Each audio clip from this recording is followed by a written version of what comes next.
So yeah, we have two presentations scheduled in this session. First presentation, John Marcus from Norbit Subsea. Is John here? On the way.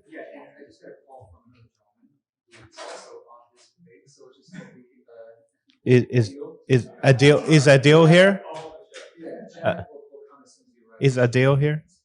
Oh, nice to meet you. Thank you. So maybe we can start with your presentation first, if you don't mind, and then we can we roll Adil the second presentation of the session scheduled.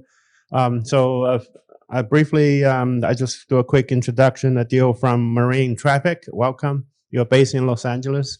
Thanks for driving and apologize for the traffic. Living in LA for 20 years, I know the pain. I share your pain.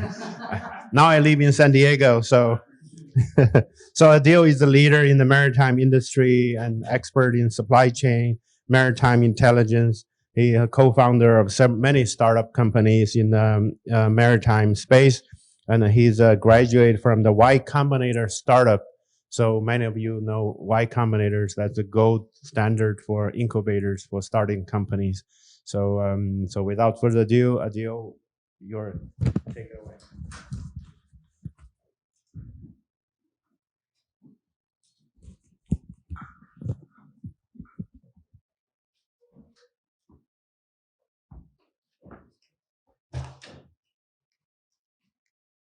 Perfect. Well, good morning. Still morning time. Great to be here. Thank you, Matt, and everyone for the invitation. So I'm Adil, and we'll be talking to you about satellite monitoring, reporting, detection, applications. But in the nutshell, it's more about how a data layer, which we utilize as AIS, Automated Identification Systems, can be fused with various other sources of data. So in that fusion, what can you solve based off of an objective? So just to start, figured I'm gonna throw out the little Play Store QR codes. If you want to download our app, it's totally free. It's so fun. You can look outside the coastline of San Diego, see what's going on right there. There's an Android QR code and there's the iOS. So give you guys a minute to zoom in on the appropriate one. I like to be in a more dynamic space. So if you have questions during the presentation, don't feel bad to interrupt me. We're happy to answer them on the fly.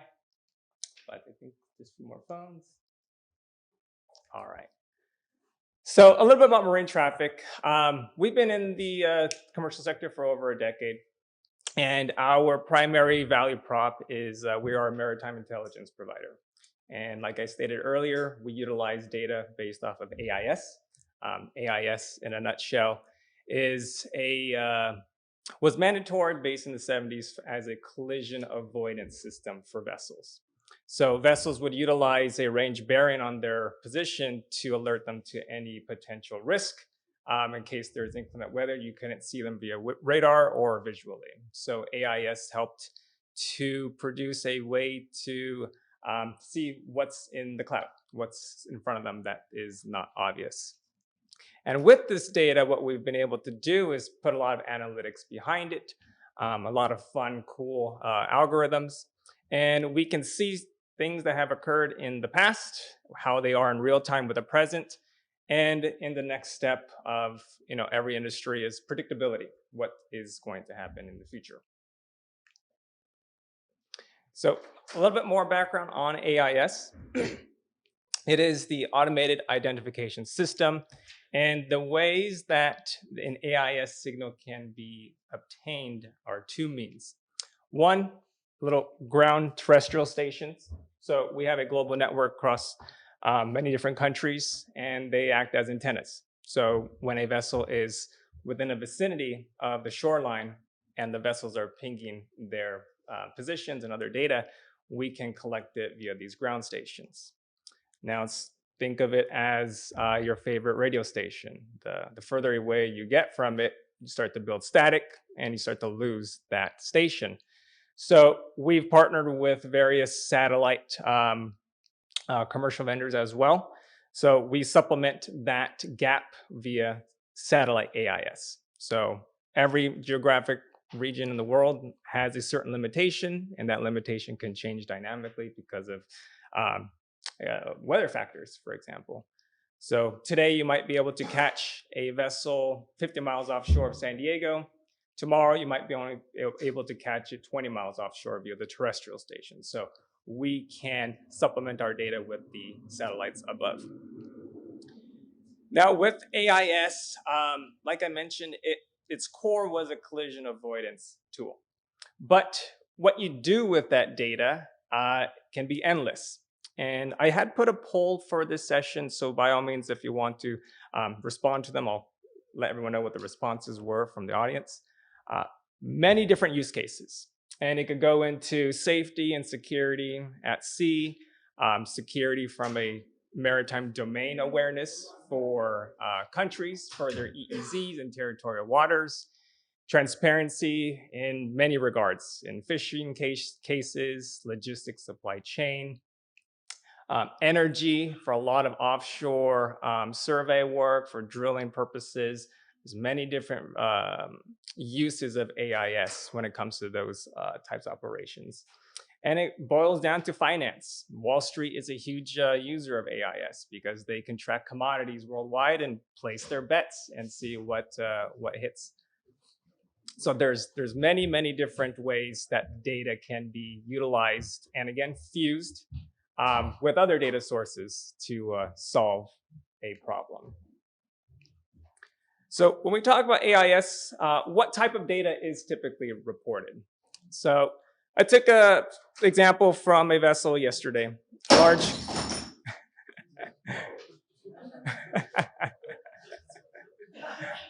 Got to put duct tape on that one there.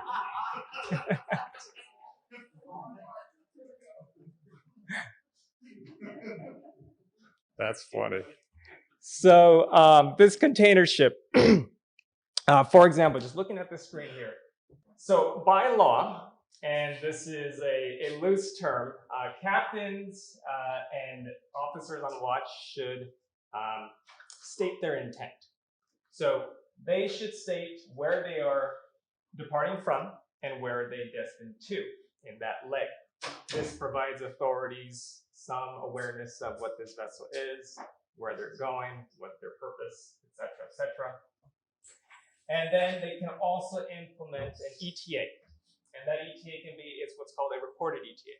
So the captain can say, hey, I'm going to take this 10,000 nautical mile journey, and based off of my voyage plan, I anticipate getting there at this time. So very dynamic data that could be inputted by the crew. The AIS is connected to the navigation equipment on the bridge as well. So there are other sensors feeding additional info, such as the status, which from a MarineTraffic perspective, we can derive certain moves. But in certain cases, if it's moving, it's underway, speeds, courses, load conditions, draft data from vessels, a lot of vessel owners, charterers, they require ships to update their draft because that can be important, especially if they're going to be going into certain areas that might not be a deep draft yet, and those vessels can't go in. So other information that's part of it, of course, is positional. And from positions, you can make a lot of cool data, heat maps, etc., and show the past whereabouts of the vessel. In this example from yesterday, this AIS source was via satellite. And generally, we get an update every 3 to 5 minutes via satellite. On the terrestrial spectrum, it's about every 1 to 2 minutes. Weather data, this comes in from a fusion of a weather partner, but also if there is some data being transmitted and fed into the AIS from the vessel, that can be captured as well. So you can have eyes on the ground at the vessel level. And talking more about the ETA, so what we do is we can also put in our intelligence behind it based off of the historical data that we've had. So reported ETA, there's a captain time frame. We run our own calculated ETA based off of historical events, vessels of a similar type, of a similar class, on a similar route, and we spit out what we believe will be that ETA, because vessels are not like cars where you could do 60 miles an hour. vessels cannot maintain a static speed. So that speed impacts arrival times. Based off of those routes, the distances, how long is a voyage? How much has it traveled? What is that time frame going to be like? And just showing a little example down here for the draft. There's a reported draft. So in this instance, the captain has reported a 14.2 meter draft. We know and understand that that vessel has a max draft of 15.5. So from a commodity perspective, a use case could be roughly how many tons of cargo are on board the ship. And of course, there's other ballast requirements, and that drops down the vessel's draft. But some type of value can be constructed based off of this value. So taking all that information, we can view the global maritime market. And we've, like I mentioned, have about 10 plus years of data. And with AIS, it needs to be cleaned up because it's an old tech. It is going through a next generation, a generation 2. So if you actually were to consume AIS data, pretty much the whole globe would be populated with noise. So we have to clean it up to make sense of it. And further to those analytics, we've done a lot of work to geofence ports, anchorages, and terminals. So there are thousands of them across the globe. There are, of course, major ports, and then there are mid-size and small ports, micro ports as they're called. So when we geofence based off of activity of vessels that have sat there statically for X duration, then we can say, hey, this is Pier 300 Terminal Alpha. And we can then start to derive our activity that otherwise would be delayed information. It happens a lot in logistics and supply chain use cases where a carrier says, hey, the vessel arrived on the 15th. Whereas the vessel actually arrived on the 14th at noon. And that's because that real-time intelligence is, from a carrier perspective, it's not their business. Their business is to move cargo. But from our perspective, having real-time visibility allows, again, many different use cases to come to some conclusion with better data. At the same time, the routes. So this is a heat map that's created based off of a certain vessel type, of a certain class. And we can see those heavily used, as they refer to, sea lanes of communications. So these trade lanes. So forecasting these routes based off of a vessel's intent, where they're departing from, where they're headed towards. You can start to say, hey, are they going to be on that usual path?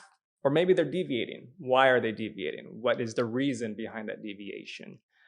Why is the speed potentially slow? If weather is a reason, then that's a pretty simple thing to answer. But there's a lot of different factors that would impact a vessel's transit for a certain route. So these patterns can be stacked week by week, month by month, year over year, and you can start to see how the market changes over a span of time. What's very interesting is in the fishing space for fisheries. I've seen a deliverable that our data team did for fishing outside, south of the Bering Sea. And over the last few years, there's been this shift of fishing vessels starting further and further west every season. And I didn't dig in too much of it, but that was a very interesting notation that the data team found just based off of a fishing fleet.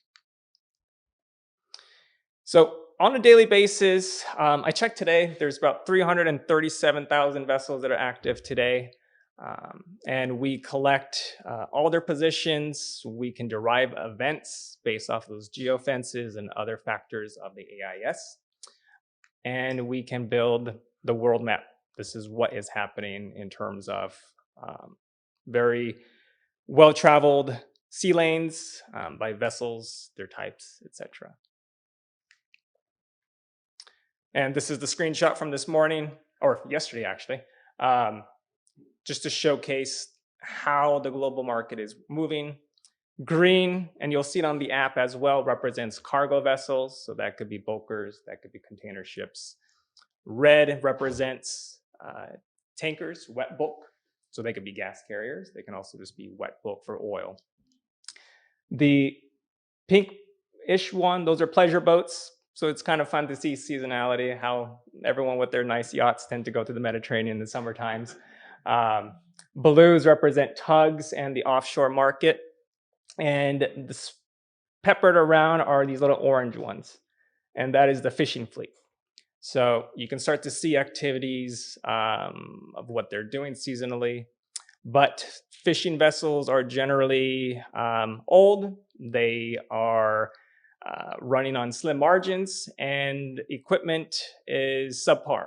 So they utilize another class of AIS called Class B, which is a lower powered. It's a little harder to find in very congested waterways. And a lot of times they just shut it off. And you can't stop them from doing it. So then they go dark. They don't want to reveal maybe their secret fishing areas. So there are ways to supplement it and fuse it with other data layers, such as satellite imagery, for example. So I wanted to talk about a use case. And since we're talking about satellite applications for reporting and monitoring. And there was a really fun, I guess, investigative case about fake tankers. So it was this whole Where's Waldo scenario. There is a very large crude carrier called the Diamond II. And it can carry over 2 million barrels of product, which is a lot. But it started to portray a lot of strange behavior. And a lot of times, the vessel in our system would pop in and pop out sporadically, and they would be in different parts of the world. So it never made sense. And there were players that were very interested in finding this vessel. In the whole scheme of things, it was aided by a supply boat called the Iron Man to act like the Diamond II in order to cloak it, to prevent anyone from actually finding this vessel. Mostly because they were doing illicit activities. So fusing the AIS intel along with sat imagery helped to reveal the circumstances and the truth of what was taking place with this vessel. So this is a picture of that vessel. And just for an example, this is the last ping. This thing had been decommissioned. The intent from this was, I'm leaving this anchorage and heading back to this anchorage. But we can see here that they departed in May and arrived back in October. Weird. Doesn't make sense. So that begged the question as to why. And certain authorities, they require that vessels have their AIS on and transmitting properly. Otherwise, they may not be allowed into their waters. So why does this gap still exist if it's crude carrying? It's going to be passing through different ports where it should be transmitting its intent. And what sprouted this was a lot of sources would start to say, hey, I found this boat. It's sitting over here. And it was completely off of what someone else, another source said, and maybe a week later. And what's interesting is that the Suez is a shortcut for a lot of oil out in the Middle East, going to the Med, going to Asia, etc. And the Suez has a mandatory rule: you have to have your AIS. But this vessel would bounce. But then there was no record of this vessel transiting the Suez. So we dug in, find out why that was the case. How can this vessel that's so big slip through so many hands? And we started to work backwards, see what else is exhibiting weird behavior. And we came to one shortlist vessel called the Iron Man, and it's a supply boat vessel. And the Iron Man was originally owned by a Dutch company and would traverse mostly for oil and gas survey work up in the northeast or in the European area. And then all of a sudden, it started to have activity in the Indian Ocean. And that was kind of strange because of what type of offshore work was being done out there. You have to look into sources, see what's actually active. But it just didn't make sense for a while. And we started to dig into its past history, and we started to figure out and plot where these last instances of the Diamond 2 were, and then put our shortlist vessels and see, are they somewhere close to that vessel? And we started to see a more erratic behavior in the Mediterranean, where the vessel would just stay there. So it wasn't typical of a supply boat behavior. And coincidentally, this vessel got sold to an Indian company under a new flag. And that started to think, okay, well, maybe there is work that needs to be done in the Indian Ocean, in that vicinity, that part of the world. But things still pointed that it was odd. And from one instance, we saw the Diamond 2 goes back online, but the Iron Man goes offline. Two very separate ones, but weird behavior. So we thought, how is this possible now? Because the last time that we were told of this vessel's whereabouts by some source that visually saw it, it was not anywhere near the Suez. So we asked our friends at Tanker Trackers and Planet Labs, and at that time frame, they were able to have a satellite in orbit and take a picture, see what was there. The point where the Diamond 2 went online is this vessel right here.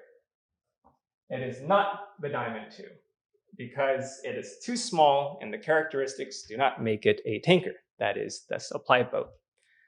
So from that basis, we knew and we started to follow the tracks of the Diamond 2, which was the tug. And the tug would act like that tanker to throw people off. And the tanker could go off and continue its illicit activities. So this was a great use case. A lot of governments were really interested in this vessel. And it was just a fascinating chain of events. But this is a very good example of how AIS can be used to supplement additional data layers to find the truth, tell the story, monitor, and see what is going on in the market. Tomorrow, there's another panel, and we'll be discussing ocean data. And in that regard, there are a lot of different use cases there, but it will be focused mostly on vessel bridge data from a more real-time view, so a virtual bridge. And there are things that we are working on to tap into that bridge and also collect additional data that's just stuck in system silos on board vessels. So when we could take that data and from a weather perspective, have actual weather observations live versus crews that are doing the VOS, the Voluntary Observing Ship program, that they send an update of weather every 6 hours, for example. That in turn can help produce better weather routing, make ships transit safer, smarter, more fuel efficient, more sustainable. And in this instance right here, this is just a snapshot of what happened when the Suez got blocked from the Ever Given. And this showed diversions of vessels from their usual paths to take longer routes. And for them, it made more sense financially to spend the extra money. But this can show how it can impact, one instance can impact the global market. So what did the Iron Man actually do? On the AIS platform? Yes. So there was an instance. So that last, similar to this situation, the Iron Man had rendezvoused with the Diamond 2. And what they did was that they had another AIS transmitter.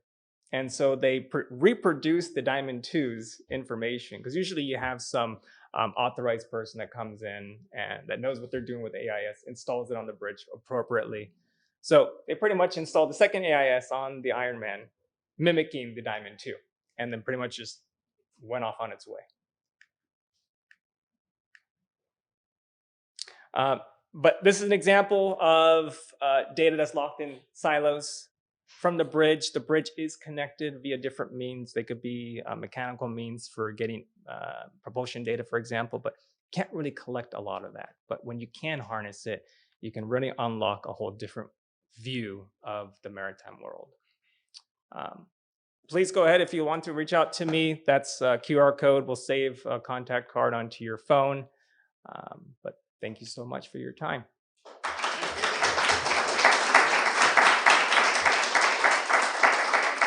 Thank you. It's fascinating how many scripts you have to track. As you know, over 90% of the cargo coming from the ocean, right? Yes.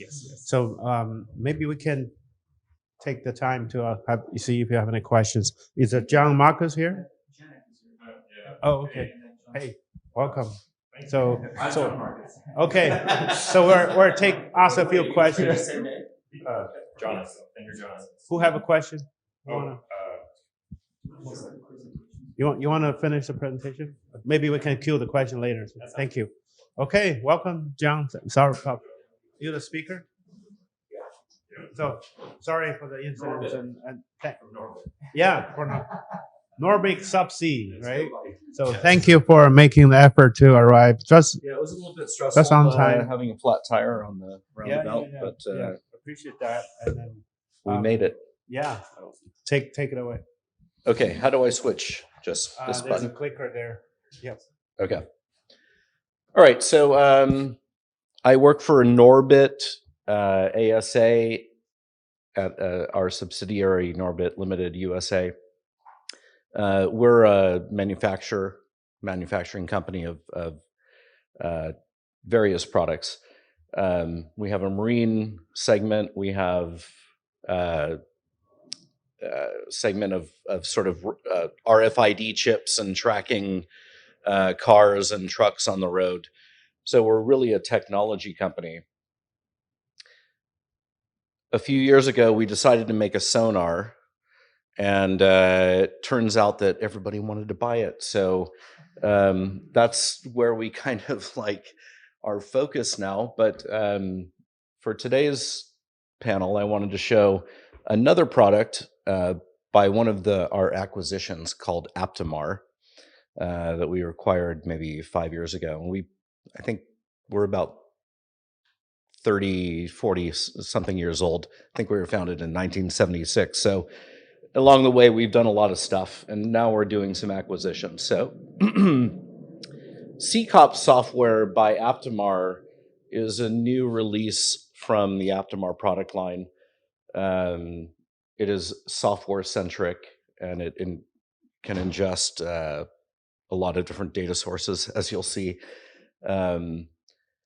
This device here was where they started. This is a 6-axis stabilized observation platform that can take FLIR and top-of-the-line FLIR cameras and optical cameras and integrate that into a platform that can be used to observe various things.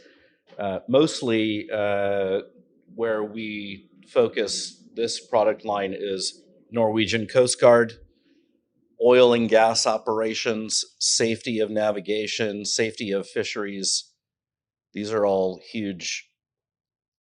hugely important issues for Norway. How do you maintain an oil and a healthy fisheries industry? So this is a product that came out of that focus in Norway. So the software I'll be talking about today is called CCOP, and COP, it's not Citizen on Patrol, it's actually more like a common operating picture.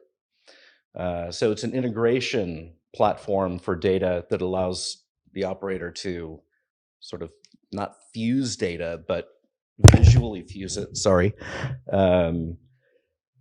It's been in development for 10 years, and it builds on top of the other products that we've done in the past. It's very software-centric. So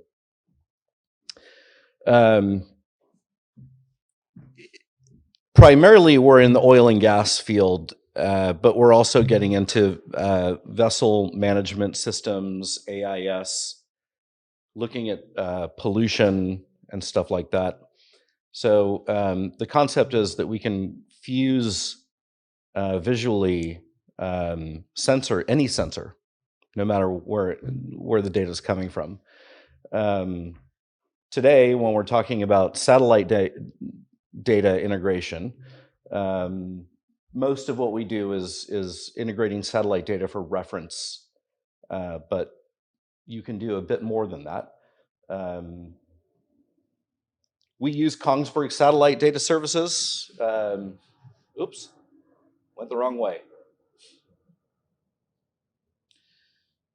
So we're sort of platform agnostic. So just give us the data, put it in the right format, and we can deliver it on screen is kind of the idea. And you'll see on one of the slides here, it's one of the, this shows our market segments. Mostly we're in the environmental monitoring, especially oil and gas, and which actually goes into security. We're trying to pull the product into more of a security space using our subsea sonars. I'll be presenting tomorrow about what we're doing in security using acoustics underwater. That plays in here, and then vessel tracking. Just over being able to consolidate all of this disparate data and then be able to make analysis and drive information from it. Sales guy's favorite slide. I hate the slide. It's too much info, right? Basically, the point is that satellite data is just one of the layers that we're bringing in to CCOP.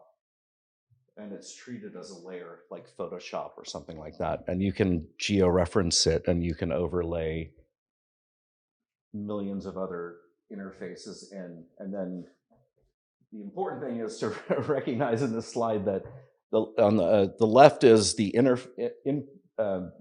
sensors coming in, and the right is how you view the output from the software. So we support cloud based, secure, real-time monitoring of oil and gas operations 24 hours a day, 7 days a week.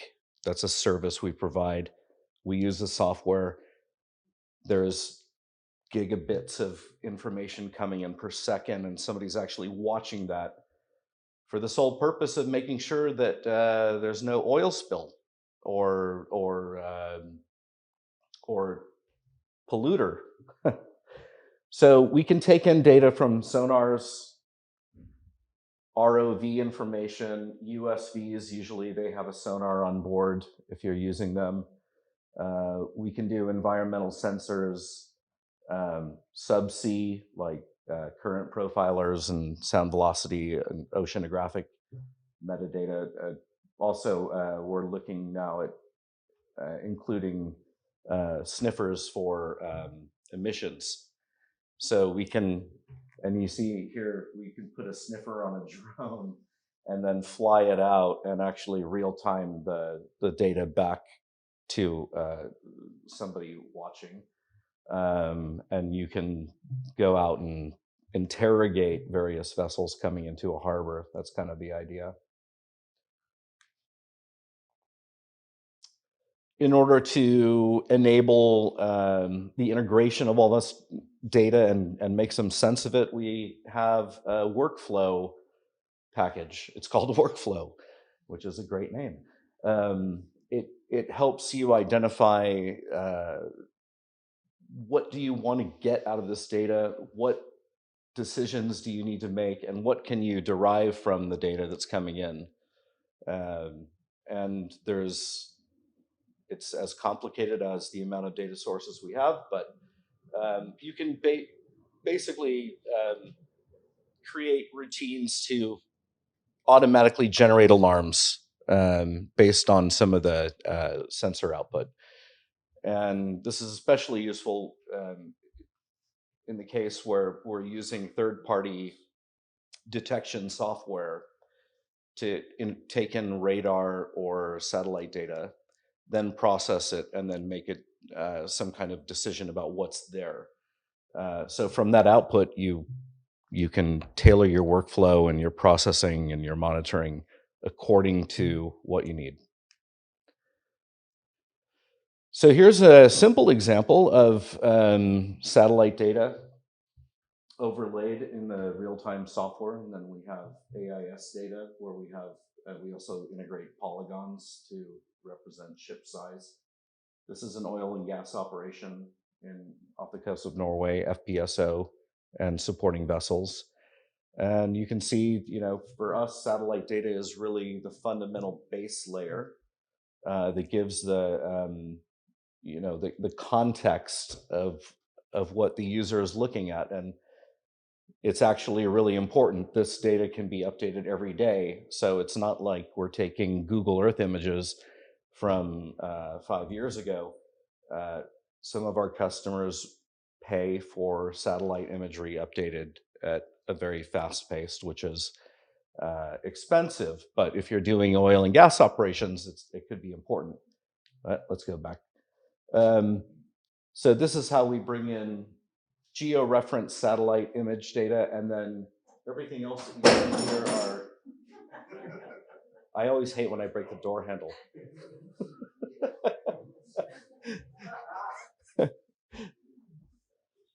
All these other objects are just layers that you can build up on top of your satellite image to provide more awareness. So, and then over here, this is not perfectly related, but here's a radar image integrated as part of a data stream. And also here we have real-time video from one of the vessels. All of these vessels have video. You can just select which one you want to see the video from and tailor this whole thing to what you need as an operator. This slide shows a bit of more like moving up towards the intelligence layer. So what they've done is they've used radar to detect an oil spill. You've got satellite image overlaid in the background. An operator has gone and made a polygon that represents an oil spill. Here what you see is that polygon projected onto radar and video image. So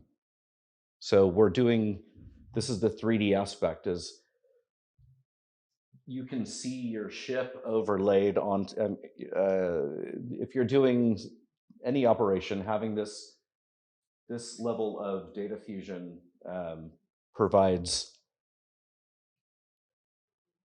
not necessarily a perfect enhancement, but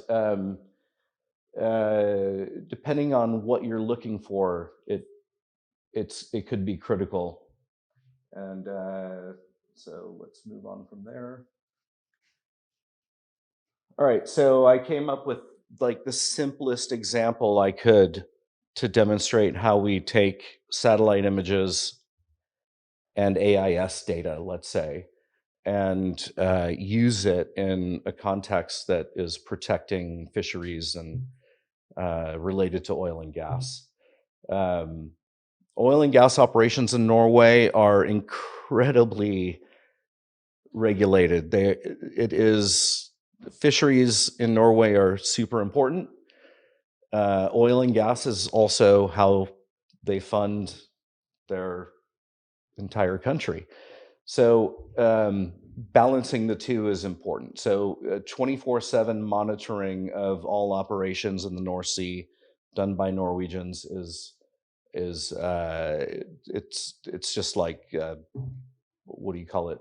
They grow up with that. There's no other choice. It's heavily regulated. So I thought this example would be interesting because it's not like a typical oil spill, but it shows how we use the software to detect something more subtle. So incident discovery. So let's talk about what's an incident. Well, that's where somebody spills oil in a protected area. How do we detect an incident? Well, you could send an entire fleet out with sniffers and try and do it that way. Very expensive to patrol. Or you can use satellite data. So what we see here is an oil slick left behind a vessel. It has the telltale signs. An operator can see this in a day-to-day review of satellite images and pick it out pretty clearly. You can also confirm it.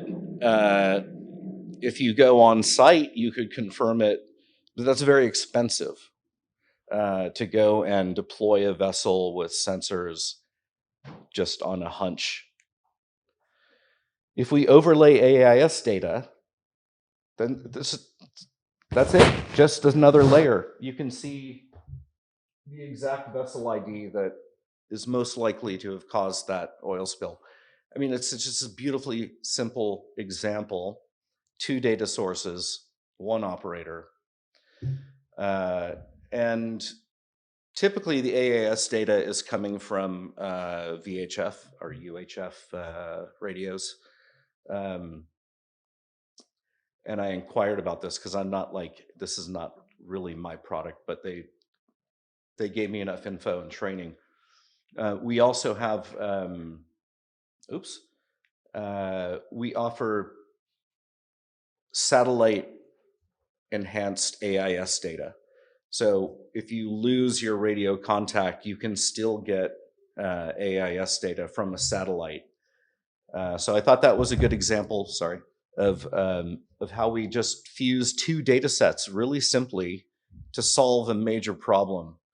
And that's not unique to the software. I think what's unique to the software is really, if we go back and look at everybody's favorite slide, is that it's just a big giant data fusing product. And it's super simple to integrate anything you want. Now, this is commercial. We do work with the Norwegian Coast Guard, but it's not a CSIR or C4 system.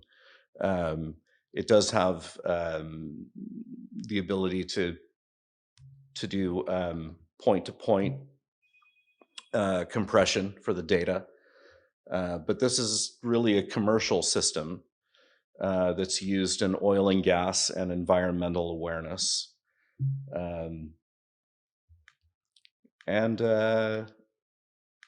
So a bit more, we acquired Aptamar,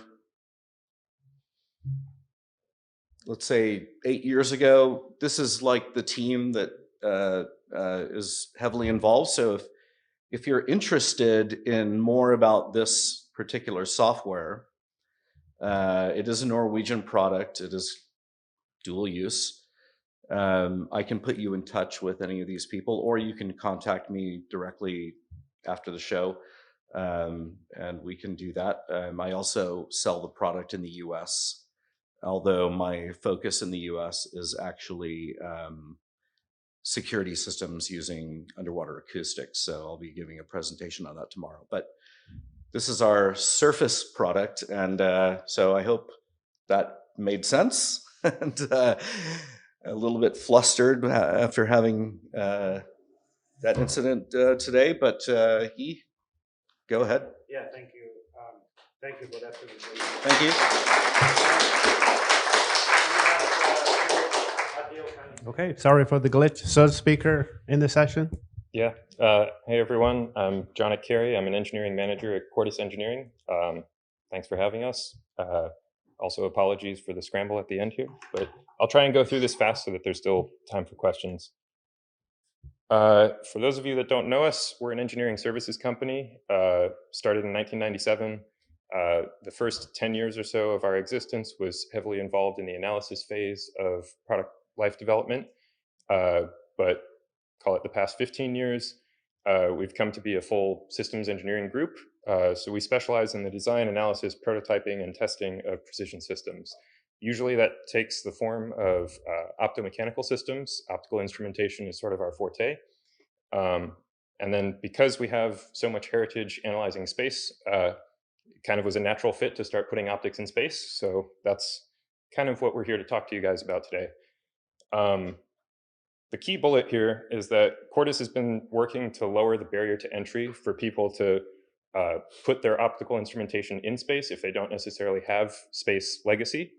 Because new space is now cheap. I use heavy quotes there, but not everyone has the in-house expertise to field a space telescope, let's say. So this is kind of a Venn diagram of the two halves of Quartus and where we meet and what we deliver now. So this is sort of the legacy Quartus of the simulation and analysis-based engineering. Still about half of the company. As you can see, we had a lot of heritage in launch vehicles and hypersonics. The systems development group, sort of separately and organically, started working in mechatronics, robotics, metrology. And what we found was a really good overlap of both of those skill sets was the field of optics. And so we do a lot of imaging, remote sensing, spectroscopy, laser communication, and yeah, all airborne or spaceborne. So what we'd like to talk about today is specifically imaging and remote sensing and spectroscopy as it relates to observing the Earth and specifically like the oceans. So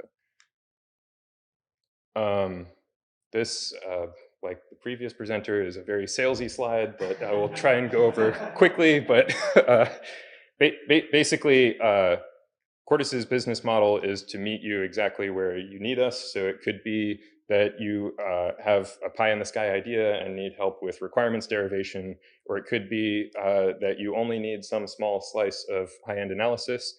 But really, like the sweet spot we like working with is the whole thing. That we like working with scientists, people in academia, startups, where they might have the physics mostly nailed down, but they don't necessarily have an engineering team, and so we can deliver prototypes for them. And I guess these picture examples, we had a customer come to us that basically they were a geology company and had no experience in LiDAR, but they had the pie in the sky idea for a given spatial resolution for both bathymetric and topographic application at the same time. And so we worked with them from requirements all the way up through delivery, and that's kind of the pictures at the bottom here. Another salesy slide, but this is just sort of showing the space heritage has been with Quartus since the beginning. As I said, the first half or so was largely analysis, kind of the keystone analysis project of the analysis group was that they worked on James Webb for 16 years, including all of the modal correlations and testing and the on-orbit jitter analysis. So awesome that it's taking pictures now. And then the second half of this slide is kind of showing how that has morphed or evolved into also building both EDU units, and we have built a protoflight unit that has been tested and fielded in space.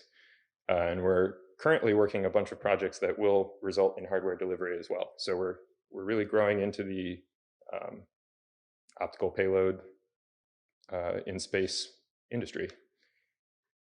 So on the note of what we're up to now, I decided to just sort of lump this broadly into the categories of spectroscopy, or generally hyperspectral imaging, and remote sensing, because, yeah, seemed like a good division. So we have a couple contracts right now with new space startups that are developing all the way from the conceptual design level. They want to test their hardware and field their hardware. So one of our big ones is we've gotten to call it the PDR phase of a hyperspectral imager with very tight spatial resolution requirements and a very wide spectral range requirement that a number of, call it heritage large industry people, no bid because they said that the spatial resolution was not feasible. And Quartus said, nope, we will help you anyways. So the application there is, they're intended to help commercial operators with the energy, mining, and agriculture industry. Specifically, this one is one of the spikes it's looking for is methane, looking for methane leaks.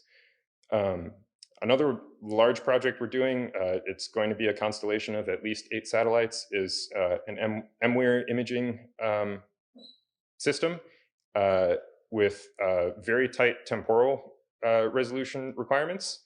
And that's because not only is it gathering data for atmospheric, ocean, land predictions, but it's also working on like real-time detection or like pseudo real-time detection of specific events that I'm not allowed to talk about. But that's why we're speaking in the generic sense here. One of our big, like, longest lasting customers is NASA, and they have used us to advance TRL on a number of programs, and they've also helped us develop our own capabilities. So Demeter is a radiometer that we're currently working on. We've built a demonstration unit in our lab that we're currently testing. And then the case study that I'm going to talk about today very quickly is the Strategic Aerosol and Gas Experiment, which is SAGE. And this is the 4th generation of it because this program's been around for like 20 years. But the idea is that you have an on-orbit spectrometer that is looking through the stratosphere at the sun, and it's using occultation to figure out what are the aerosol contents. So what's really cool is that NASA funded an SBIR with us so that we could validate our STOP analysis, which is structural thermal optic performance analysis.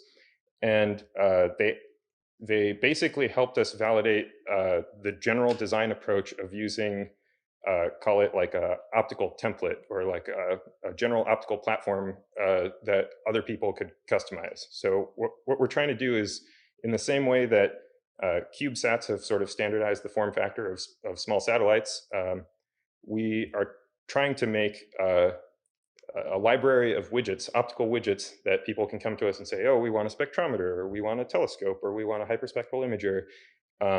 And we can, with our analysis capabilities, tweak things slightly, and then very quickly get to a proto-flight level in our workflow. And then remote sensing, I'm not going to touch on a lot today, but these are some of my projects, actually. One is the Bathy Topo that I mentioned earlier. That is a refractive scanning system. The other is we developed a topo-only LiDAR system that uses a diffractive scan element. And what's maybe unique about that is the hologram used for scanning there was large enough and the waveform requirements were tight enough that we ended up manufacturing them in-house because everyone else no bid them. So that sort of showcases an example of if our customers require something that currently doesn't exist in industry, we generally like that sort of challenge, and we will do everything we can to figure it out. So I think I already covered most of what SAGE is. This picture kind of says it the best, that you're staring through the atmosphere at the sun and looking for gaps.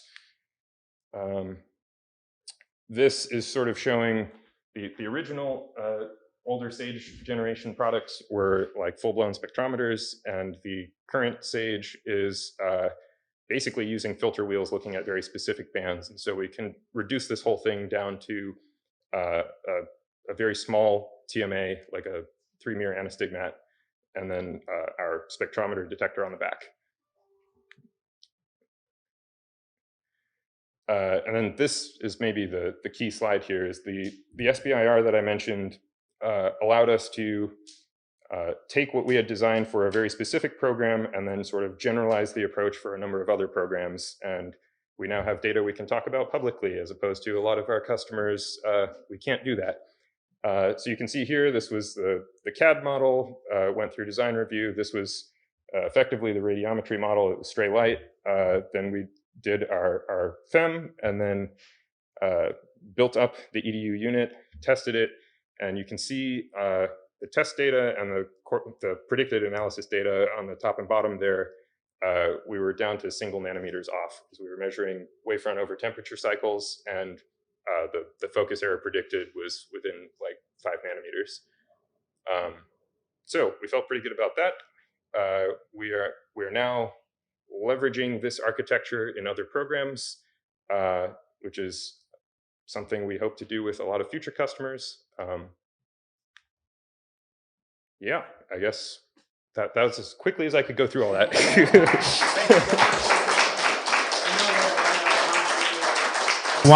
One burning question for the speaker. You know, there will be a line anyway. So Yeah. On your bathymetry work, what depth can you measure underwater? I can't actually say that. I'm sorry. Oh, okay. Yeah. Just want to know if you're competing. It's possible. Okay, so maybe we can continue that Q&A during the break. Sure. I know it's lunchtime. Well, we will reconvene at 1 o'clock for the panel 3. We have 3 more panels. And also there's an opening on the panel 5. So if you're thinking about burning questions, you want to have open discussion, we can have a small group discussion together for that session. So thank you for the 3 speakers and then morning speakers as well. Enjoy your lunch.